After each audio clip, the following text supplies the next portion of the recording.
ओम नमः सिद्धेभ्यः। ओम नमः सिद्धेभ्यः। ओम नमः सिद्धेभ्यः। काऊर्णनमोक्कारम् अरहन्ताणं तहेव सिद्धाणम्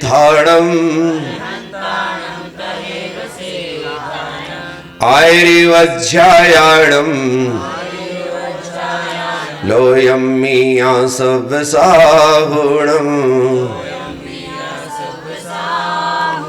24 तीर्थंकर भगवान की, श्री आदिनाथ भगवान की, श्री पार्श्वनाथ भगवान की, विश्वप्रभु भगवान महावीर स्वामी की, गुरु गौतम स्वामी की, चार्य चक्रवर्ती आचार्य श्री संत सागर जी महाराज की, आचार्य गुरुवर श्री पुष्पदंत सागर जी महाराज की, 10 लक्षण महापर्व की, उत्तम मार्दव धर्म की, परम पूज्य आचार्य गुरुवर 100 प्रज्ञा सस्माम निराज की।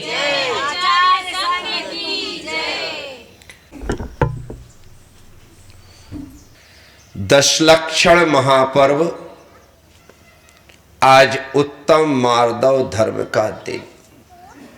मान महाविश्वरूप करहि नीच गति जगत में, कोमल सुधा अनूप सुख पावे प्राणी सदा।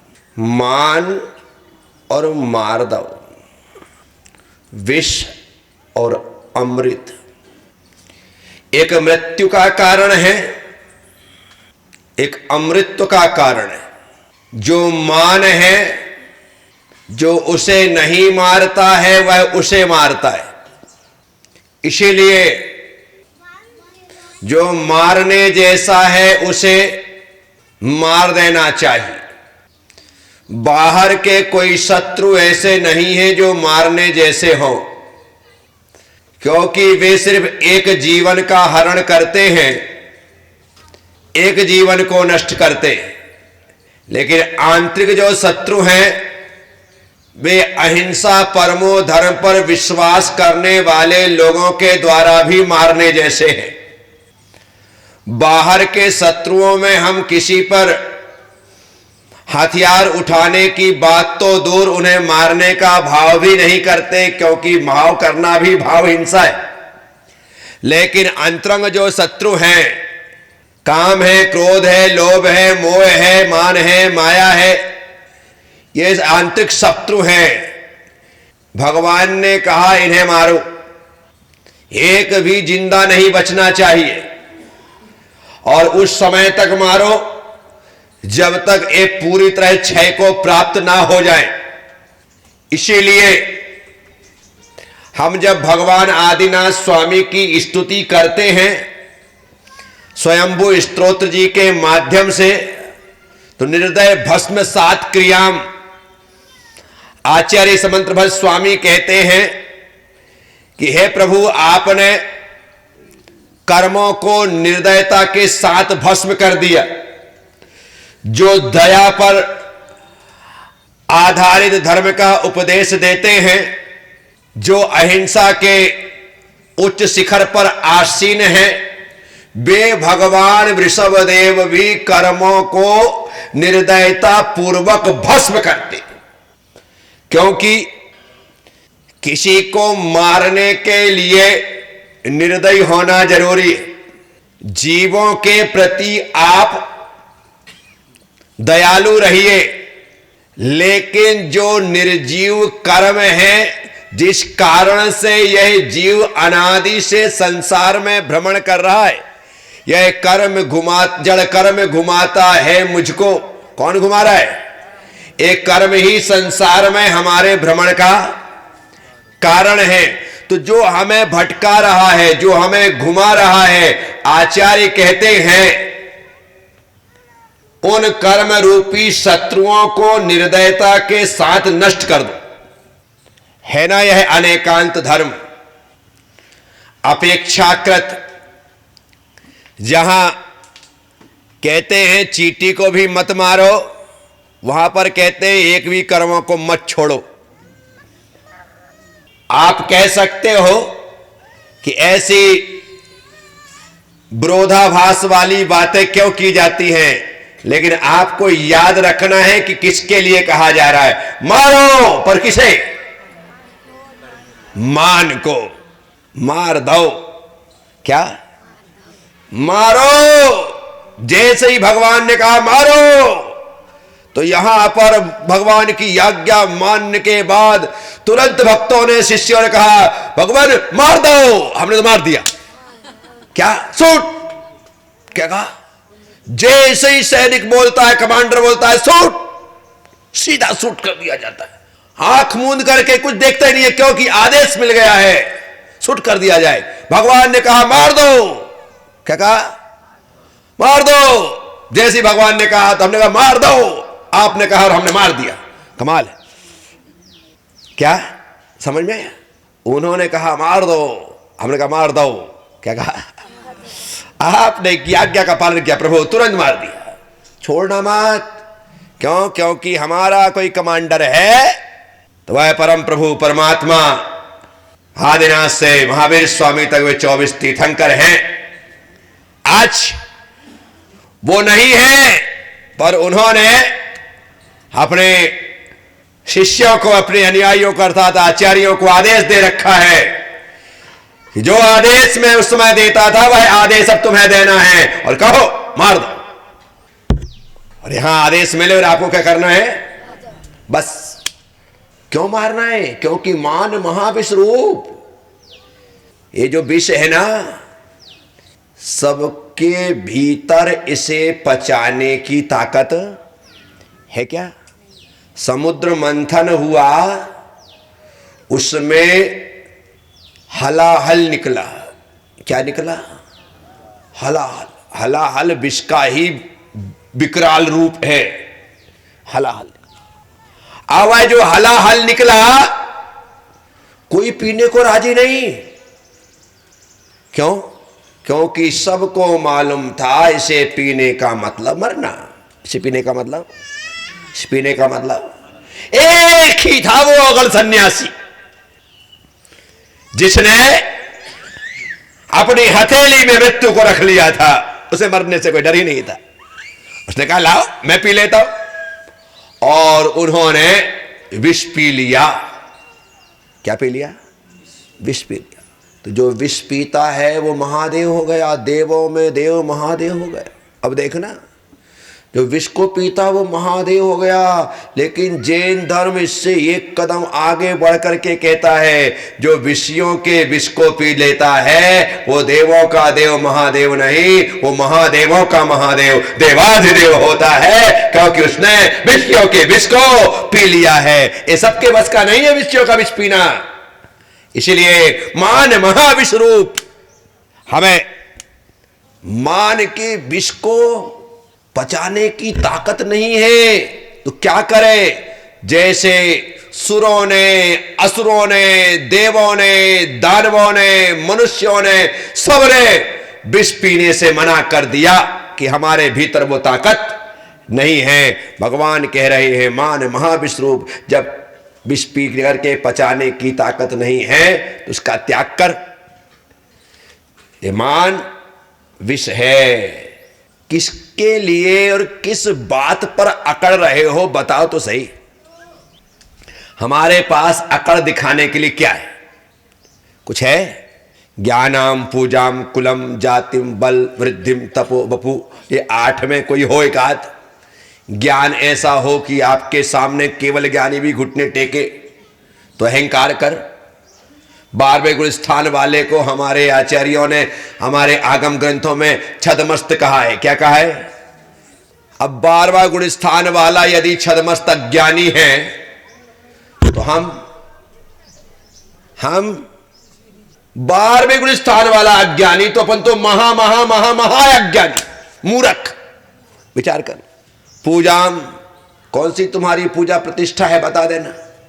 कौन सा तुम्हारा मान सम्मान है बता देना। है बाहर बड़ी डींगे हाँकते हो, तुम्हारी पत्नी तुमसे कहती है कि तुम में तो अक्कल ही नहीं है। कमाल हो गया। तुम्हारी पत्नी कह रही है, बच्चे कहते पापा आप तो चुप रहो, आपको नहीं समझते हो। ठीक है बेटा, तू ज्यादा समझता, बोलो। नहीं बोलते क्या? पापा आप तो मौन ही रहो, आपको यहां नहीं बोलना है। ठीक है, कमाल हो गया। ज्ञानम पूजम कुलम जातुम, कौन सा कुल है तुम्हारा?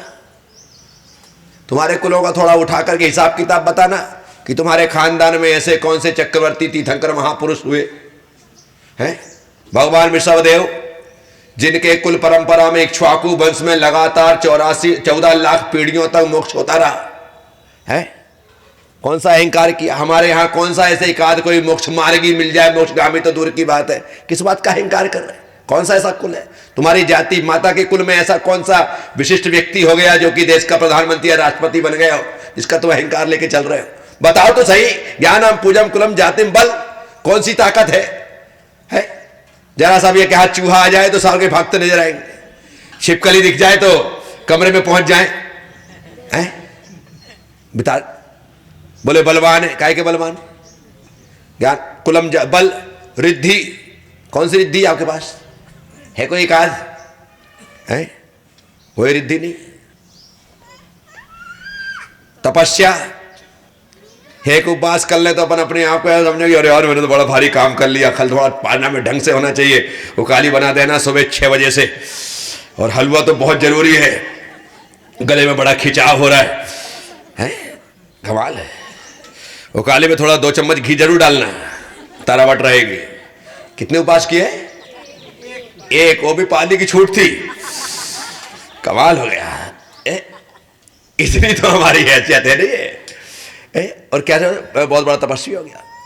बपू अपना शरीर कहां से कहां तक आपका शरीर बैलेंस वाला, समशत्रु संस्थान वाला, बताना सही। किसी का पेट निकल रहा है, किसी का पिछवाड़ा निकल रहा है, बता। कोई एकदम सूख करके शॉर्ट हो रहा है, कोई बिल्कुल टनाटन टुनटुन बन रहा है। कौन सा बताओ तो सही है? कौन सा रंग है, कौन सा रूप है, क्या है हमारे पास जो अहंकार कर सके? 8 में से 1 भी दिखाई नहीं देते ढंग से, और गुमान ऐसा है कि अपने आप को हम किसी से कम नहीं समझते। साथियों, मान महाविश्वरूप प्योर विषय, शुद्ध रिफाइंड, यहां तो जवान में लगने के साथ ही, चखने के साथ ही मृत्यु को प्राप्त हो जाओ, इतना खतरनाक जहर है। फिर भी हम पिए जा रहे। मेरा नाम नहीं लिया, मेरा स्वागत नहीं किया, मेरा सम्मान नहीं किया, मुझे बुलाया नहीं, आज तो मैं गया, आज के बाद कभी नहीं जाऊंगा, मेरी इंसल्ट हो गई, मेरी इज्जत खराब हो गई। अरे बाप रे बाप, तेरी इज्जत कितनी, थोड़ा बता तो सही। जिस अखबार में तेरा नाम छपता है ना, दूसरे दिन क्या उसी दिन शाम को ही लोग तेरे नाम के ऊपर ही कचौरी खाते ऐसे मसल कर फेंक देते। इतनी तेरी औकात है। शाम होते होते ही रद्दी हो जाता है? शाम होते होते तेरा नाम रद्दी हो गया, अब किस नाम के लिए चाहिए है? बताओ मुझे, इससे ज्यादा नहीं है। खुद का नाम आ जाए तो खुद ही कटिंग करके घूमता है, फोन लगा कर बोलता है देखा मेरा नाम आया है, बोले नहीं अभी मैंने पढ़ा नहीं, अभी देखता हूं। कमाल हो गया। खुद बोलता है और अपना नाम आएगा तो उसके नीचे अंडरलाइन कर देता है, हाँ हाईलाइट, देखो मेरा नाम आया। अरे वाह यार, कमाल कर दिया तूने तो। अरे ऐसा पुण्य करो कि हमारा नाम अखबार में नहीं, किसी संत की लेखनी से किसी ग्रंथ में हमारा नाम आए तो समझना तुम अजर अमर हो गए। ग्रंथ में नाम आए तो बढ़िया है, अखबार में आए तो कौन सा है भाई? कल तो उसकी दशा वही होना है जो रद्दी की स्थिति है। या तो कचौरी खा लिया जाएगा, सपोजा खा लिया जाएगा, या कोई भिखारी बैठकर के उसमें कुछ खा पी रहा होगा, वहीं पर छोड़कर चला जाएगा। ये दशा है। किस बात का?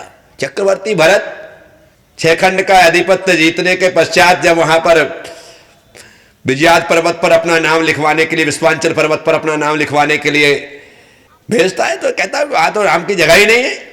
बोले क्या बात कर रहे हो? बोले मैं तो पहला चक्रवर्ती। बोले आपको भ्रम है कि पहले चक्रवर्ती हुए आप?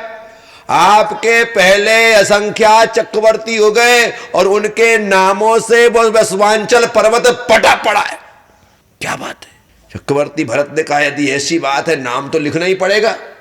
बोले किसी का नाम मिटा करके मेरा लिख दो, किसी का नाम मिटा करके। चक्रवर्ती का आदेश है, नाम मिटा करके लिख दिया। पर ये विचार करना, जब पहले चक्रवर्ती का नाम लिखने के लिए पर्वत पर जगह नहीं है, उसे मिटवाना पड़ा, तो उसके पहले कितने चक्रवर्तियों ने नाम मिटवा करके लिखवाए होंगे। हो सकता है कि जितने नाम लिखे हैं ये सारे के सारे कई कई बार मिटा करके लिखे गए हों।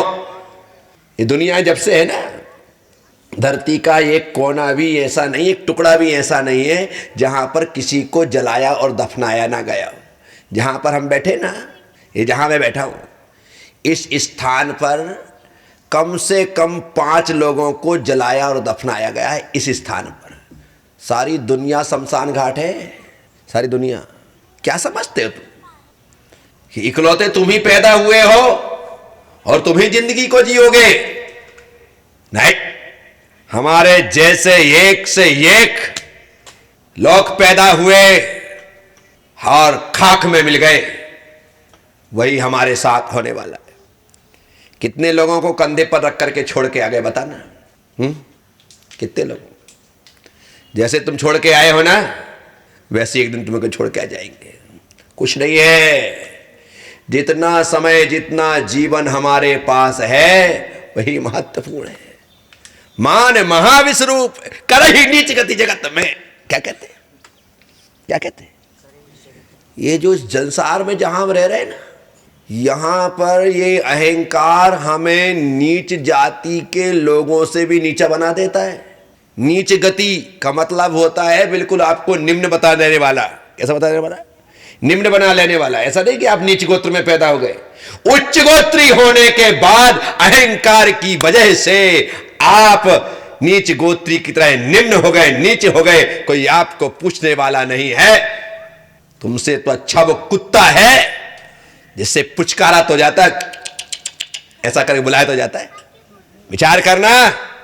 इसलिए अहंकार ना बाबा ना, किसके लिए? मैं तो सोचता हूं अपने पास ऐसा कुछ भी नहीं है इसके लिए अहंकार किया जाए। कोमल सुधा अनूप, क्या कह रहे? कोमल मतलब मार दो, कोमल मतलब मार दो धर्म की बात है। कोमल सुधा अनूप, ये मारदवता, ये कोमलता, ये मृदुता, इससे संबंधित कोमल सुधा अनूप। ये जो कोमलता है, ये जो विनम्रता है, ये जो मृदुता है, यह सुधा है। कैसी है? सुधा है, अमृत है। और कैसा है वह? अनूप, उसके जैसे कोई उपमा उसके लिए है ही नहीं। कोई दूसरा अनुपम है, अद्भुत। इसलिए हमेशा हाथ जोड़ करके जिए। कैसे जिए? कैसे जिए? हाथ जोड़ करके जिए, हाथ बांध करके नहीं। कैसे जीना है? कैसे जीना है? हाथ जोड़ने में कुछ जाता नहीं है, लेकिन मिलता सब कुछ है। जितनों के हाथ जोड़ोगे उतने लोग तुमसे जुड़ेंगे, उतने लोग। और जितनों के सामने आप ऐसे हाथ बांध के रहोगे उतने लोग तुमसे टूटेंगे, दूर होंगे। इसीलिए हाथ जोड़ करके जीना सीखिए, क्योंकि हाथ जोड़ करके जीना ही उत्तम मार्दव धर्म है। कोमल सुधा अनूप, अनुपम है एक विनम्रता। आचार्य भगवान कुंद कुंद स्वामी कहते विनयो मोक्षस् द्वारम। क्या कहते हैं? विनय मोक्ष का द्वार है। जब यह विनम्रता मोक्ष का द्वार है, मोक्ष मार्ग में चलना एक बात, मोक्ष द्वार में पहुंचना दूसरी बात, मोक्ष द्वार में प्रवेश करना तीसरी बात, और मोक्ष पहुंच जाना चौथी बात। क्या? हम सब मोक्ष मार्गी हैं। क्या है? मार्ग में चलने वाला अकड़बाज हो सकता है। क्या हो सकता है? ये जो माथा है ना, ये झुकता नहीं है। हम संघ में 10 साधु हैं। कितने साधु हैं? 10 साधु में आप किसको किस किस प्रकार से प्रणाम करते हो, खुद अपने आप में सोचना। मेरे लिए तो ऐसी लंबी ढोक लगा दो, साष्टांग प्रणाम कर दो, लेट जाओ गुरुदेव, रगड़ रगड़ करके माथा पे ऐसे रगड़ लो। अरे बाप रे, इनको थोड़ा कम हो जाता है। क्या हो जाता है? ये बढ़ता भाई यहाँ कम हो जाता है, वहां जाते जाते थोड़ा और कम हो जाता है। छुल्लक छुल्लिका में आते आते तो ऐसा लगता है अपने जैसे है। धोतिस तो गई है, लंगोट तो और अपनी भी है, इनकी भी है, क्या फर्क पड़ गया? चड्डी तो अपन नहीं पहन रखी है। नहीं हो रहा है? बोलो। आपके मन में पिच्छी का सम्मान है ही नहीं। तुमने एक आचार्य को देखा, मुनि को देखा, आरिका को देखा, छुल्लक को देखा, छुल्लिका को देखा। यदि आप ये ना देख करके पिच्छी को देखते तो सम्मान सबका समान होता, बराबर होता। मैं आहार के लिए जाता हूं ना, ऐसे बिल्कुल मधुमक्खी की तरह चिपक जाएंगे कि पूछो मत। जैसे बड़े महाराज जी को आहार देने से बड़ा पुण्य मिलता है, छोटे छोटे को देने से पुण्य मिलता है, उल्टा पाप लगता है। ये देखो, ये रश्मि, ये सारिका, ये इनका काम ही छोटे छोटे माता जी के पास, इनके पास ही बैठ जाएंगे। मुझे बुलाना पड़ता है, भाई आजा बेटा, एक गिलास तो दे ले कम से कम। ये होना चाहिए। जब तक आप साम्यवाद नहीं लाएंगे तब तक कुछ नहीं होगा। फिर वहां पर अरे मेरे तो बैठते नहीं बनता, मेरी कमर में दर्द है, मेरे घुटने में दर्द है, मेरी यहां दर्द है, सब बहानेबाजी है और कुछ भी नहीं। क्या घुटने में दर्द है तो चौकी लगा ले, टेबल लगा के बैठ जाए है। लेकिन हमारे क्या, हमने समानता मानी ही नहीं है।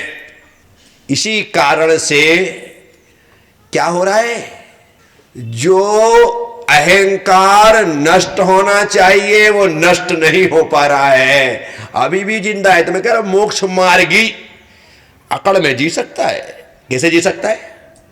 मोक्ष मार्ग में चलता है, लेकिन नहीं, मैं तो उनको नहीं मानूं, मैं तो उसको ठोक नहीं लगाऊं, मैं तो उसको हाथ ना जोड़ूं, मैं उसको अभी प्रणाम ना करूं, मैं उसकी प्रतिबंधना ना करूं। कमाल कर रहा है। ये क्या कौन करवा रहा है? कौन करवा रहा है? अहंकार करवा रहा है।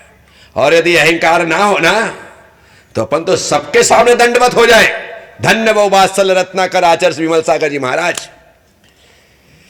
एक छुल्लक भी आता था ना तो उसको भी ऐसा सम्मान देते थे जैसे मुनि राज को दे रहे हैं। और यदि कोई छुल्लक मिलने के लिए उनके पास ना आए, दर्शन के लिए ना आए, तो पता करते थे भैया वो सुनना है वो छुल्लक जी आए। बोले हाँ हमारे कहा, बोले ऊपर वहां रुके। बोले ठीक है, चलो अपन छुल्लक जी से मिल के आते हैं। और महाराज छुल्लक जी के पास पहुंच जाते हैं। सामने वाले की तो जमीन ही खिसक जाती। महाराजा नहीं बेटा, तुम मेरे पास नहीं आए तो मुझे लगा तेरी तबीयत खराब होगी, तो मैं तबीयत पूछने आया हूं। क्या बोलते थे? धन्य है वे वात्सल्य रत्नाकर, जिन्होंने दुनिया को झुकना सिखाया, नमना सिखाया, उत्तम माधव धर्म का जीवंत उपदेश दिया। बोले वात्सल्य रत्नाकर आचार्य विमल सागर महाराज की जय।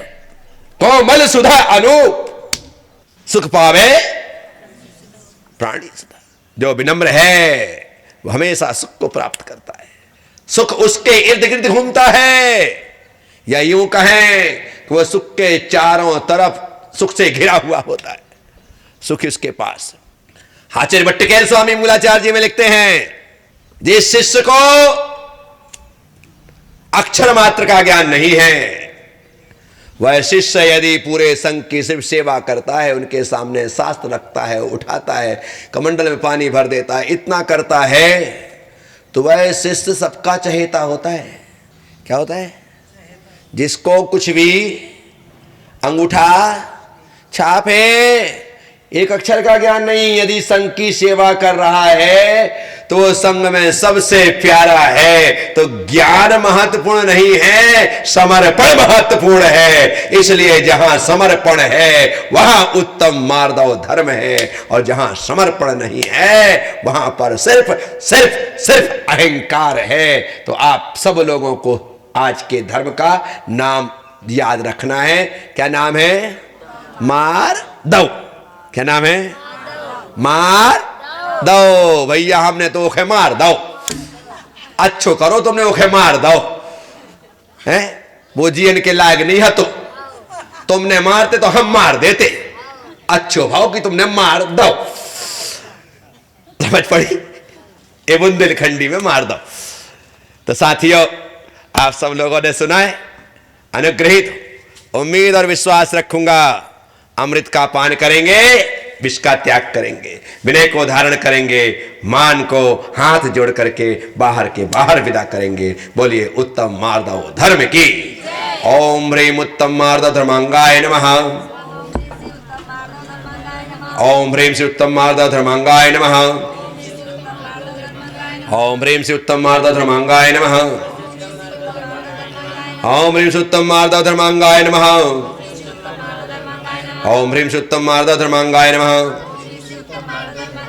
ओम ह्रीम से उत्तम मार्दव धर्मांगाय नमः। ओम ह्रीम से उत्तम मार्दव धर्मांगाय नमः। ओम से उत्तम मार्दव धर्मांगाय नमः। ओम ह्रीम से उत्तम मार्दव धर्मांगाय नमः। 10 लक्षण महापर्व की, उत्तम मार्दव धर्म की। ओम नमः।